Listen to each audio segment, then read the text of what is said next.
Hi student, IP ఎగ్జామినేషన్కి క్వశ్చన్స్కి answer రాసేటప్పుడు అందులో కీ పాయింట్స్ రాయాలి. కీ పాయింట్స్ ఆన్సర్ షీట్లో కనిపించాలి. ఒక ఎగ్జాంపుల్ నేను చెప్తాను. గ్రహామ్స్ లా ఆఫ్ డిఫ్యూజన్, దీనికి కీ పాయింట్స్గా నేను రాశాను చూడండి. ఎట్ కాన్స్టెంట్ టెంపరేచర్ ప్రెజర్ అనేది ఆ పాయింట్ కనపడాలి.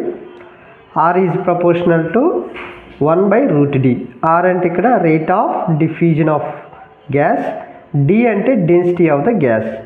ఈ 3 లైన్స్ ఉన్నాయి కదా, ఈ 3 లైన్స్ కనపడితే మార్క్స్ వేస్తాడు కీ పాయింట్స్. ఇక ఎక్స్ప్లెనేషన్ అంటే ఇక్కడ ఇవ్వటం కుదరదు. డిఫ్యూజన్ అంటే ఏంటంటే స్ప్రెడ్ అవటం. ఒక గ్యాస్ ఒక ప్లేస్లోంచి ఇంకో ప్లేస్లోకి స్ప్రెడ్ అవటాన్ని డిఫ్యూజన్ అంటారు. అది దేని మీద డిపెండ్ అయి ఉంటుంది అంటే డెన్సిటీ మీద. డెన్సిటీ తక్కువగా ఉందనుకో ఈజీగా స్ప్రెడ్ అవుతుంది, డెన్సిటీ ఎక్కువగా ఉంటే స్లోగా స్ప్రెడ్ అవుతుంది అనేది ఈ లా, గ్రామ్స్ లా ఆఫ్ డిఫ్యూజన్.